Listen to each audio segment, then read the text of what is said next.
Hello everyone, welcome to decimal.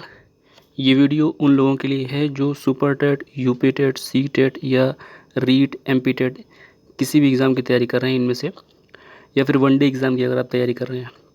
अगर आपके syllabus में पर्यावरण है तो ये वीडियो आपको देखनी चाहिए। तो सुपर टेट, रीट या फिर सी टेट, यूपी टेट, इन सब में पर्यावरण सिलेबस में है। तो पर्यावरण से संबंधित सबसे पहले आज हम लोग कुछ कानून देखेंगे। तो पहला कानून है वन्यजीव संरक्षण अधिनियम 1972। ठीक है, वन्यजीव संरक्षण अधिनियम 1972। वन्यजीव संरक्षण अधिनियम 1972 एक बहुत ही इम्पॉर्टेंट एक्ट है। ठीक है, ये हर एग्ज़ाम में पूछा जाता है। 1 या 2 नंबर का हर एग्ज़ाम में आता है। एक क्वेश्चन तो पक्का ही छोटे एग्ज़ाम में रखा होता है, बड़े एग्ज़ाम भी इससे अछूते नहीं है। उसमें कोई ना कोई क्वेश्चन एक ना एक कभी ना कभी देखने को मिल जाएगा। आप प्रीवियस ईयर क्वेश्चन उठा के देखें, ज़्यादा नहीं पूछते तो पूछ लेते हैं कि वन्यजीव संरक्षण अधिनियम 1972 कब बना, इसकी डेट पूछ लेते हैं, या फिर वन्यजीव संरक्षण अधिनियम 1972 इतना ही पूछते हैं वन्यजीव संरक्षण अधिनियम कब पारित हुआ। ठीक है, तो उसका आंसर देना पड़ता है 1972। वहाँ पे 1927 का भी दिया ऑप्शन दिया होता है, ये कन्फ्यूज़ करने के लिए दिया होता है कि 72 और 27 में कन्फ्यूजन हो जाती है। ठीक है, तो सबसे पहला क्वेश्चन तो यहीं से बन जाता है कि वन्यजीव संरक्षण अधिनियम कब पारित हुआ। ठीक है, वन्यजीव संरक्षण अधिनियम कब पारित हुआ, तो ध्यान रखना है 1972। इसको इंग्लिश में बोलते हैं वाइल्ड लाइफ प्रोटेक्शन एक्ट 1972। ठीक है, वाइल्ड लाइफ प्रोटेक्शन एक्ट 1972। और एक चीज़ मैं बता दूं आपको, जो एक्ट होगा, जिसमें जिसमें एक्ट लिखा होगा, जहाँ जहाँ किसी भी, तो एक्ट का मतलब है कि ये पार्लियामेंट से पास हुआ है। ठीक है, पार्लियामेंट से पास किया गया, मतलब संसद से पास किया गया है, संसद द्वारा बनाया गया कानून है। तो इस तरह के कई कानून हैं पर्यावरण में जो बनाए गए हैं, तो उनमें से ये पहला कानून डिस्कस कर रहे हैं। इसके आगे देखते हैं। वन्यजीव संरक्षण अधिनियम, अगर पर्टिकुलर एकदम एक डेट पूछें कि किस दिन या किस तारीख को आया, तो 12 अगस्त 1972 को। ठीक है, 12 अगस्त 1972 को संसद के द्वारा पारित किया गया। ठीक, 12 अगस्त कैसे याद करेंगे, 15 अगस्त को होता है अपना स्वतंत्रता दिवस, तो उससे 3 दिन पहले। ठीक है, 15 अगस्त से 3 दिन पहले, तो आसानी से याद हो जाएगा। नेक्स्ट है, इसमें 66 धाराएँ हैं और 6 अनुसूचियाँ हैं। ठीक है, जब भी कोई कानून बनेगा तो उसमें कुछ धाराएँ होती हैं। ठीक है, तो उसी तरह इसमें भी 66 धाराएँ हैं। ठीक है, और 6 अनुसूचियाँ हैं। कितनी हैं? 6 अनुसूचियाँ हैं। ये बना कब? 1972 में स्टॉकहोम सम्मेलन हुआ था। 1972 में स्टॉकहोम सम्मेलन हुआ, उसके बाद इसको बनाया गया वाइल्ड लाइफ प्रोटेक्शन एक्ट। तो ऐसा क्यों बनाया गया 1972 में? ऐसा क्या हुआ स्टॉकहोम सम्मेलन में कि यहाँ पे बनाना पड़ा कानून? ये हुआ था स्टॉकहोम में था।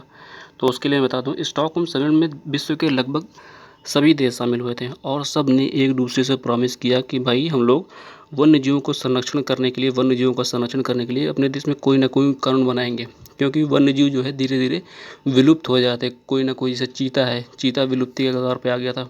ठीक है, तो इसलिए वन्यजीवों को संरक्षण देने के लिए सब देशों ने अपने अपने यहाँ कोई ना कोई कानून बनाने की कोशिश की।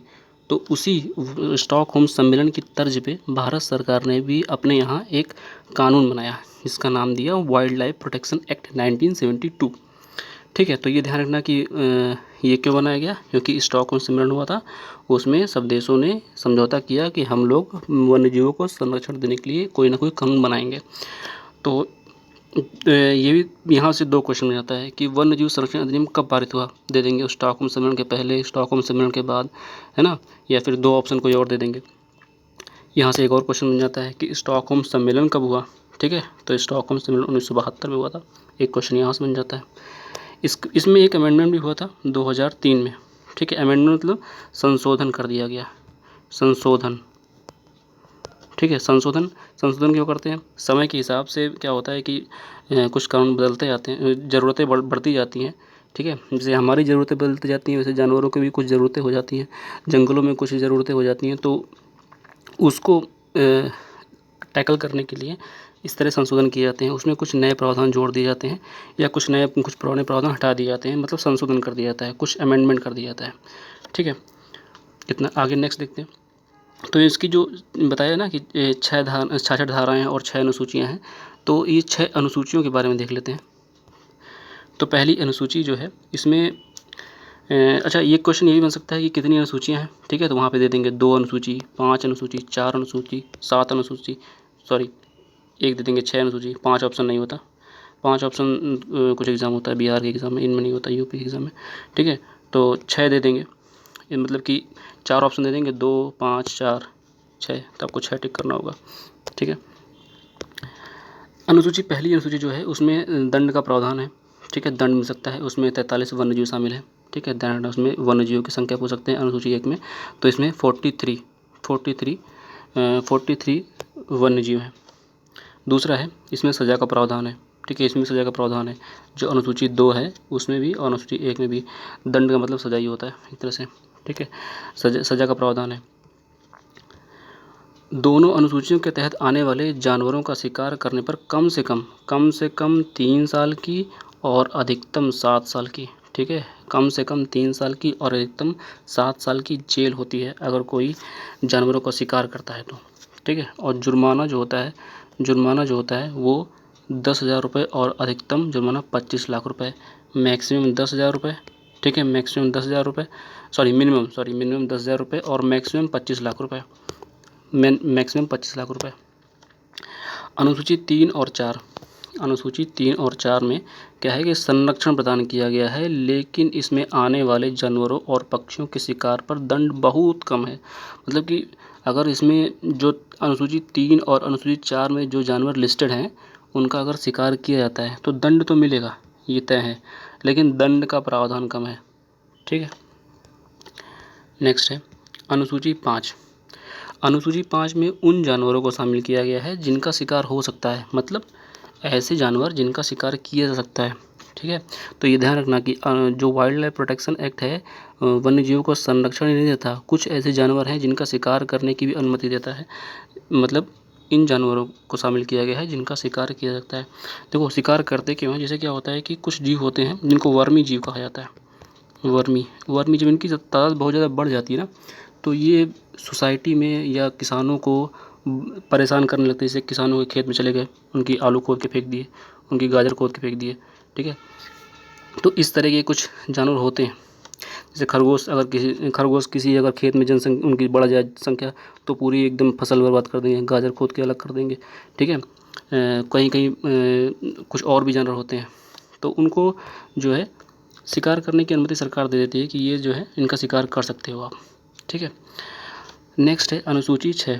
अनुसूची 6 में पौधों और पेड़ों दुर्लभ पौधों और पेड़ों की खेती और रोपण पर रोक है, मतलब ऐसे पौधे जो पर्यावरण में बहुत कम बचे हैं, ठीक है, ऐसे पौधे जो पर्यावरण में बहुत कम बचे हैं उनको आप अपने घर नहीं ला सकते, उनको खेत में नहीं लगा सकते, उनको आप किसी तरह से उनकी लकड़ियाँ तोड़ नहीं सकते या फिर उनकी शाखाएँ नहीं काट सकते या फिर उनको अपने घर में लगा भी नहीं सकते, ठीक है, कहीं पर भी। तो ऐसे दुर्लभ पौधे हैं जिनको जहाँ के हैं वहीं रहने दिया जाए, ये मानना है सरकार का। तो क्योंकि वो दुर्लभ हैं, बहुत कम पाए जाते हैं, उनकी संख्या कम बची है, तो उनको संरक्षण दिया गया है। तो ध्यान रखना, अनुसूची 5 में ऐसे जानवर हैं जिनका शिकार किया जा सकता है, और अनुसूची 6 में किसी जानवर की बात नहीं की गई, इसमें पेड़ पौधों की बात करी गई है, कैसे दुर्लभ टाइप के, दुर्लभ मतलब जो बहुत कम अब पाए जाते हैं, ठीक है। तो ये था wild life protection act 1972। Next कानून हम लोग डिस्कस करेंगे अगली वीडियो में, तब तक के लिए थैंक यू।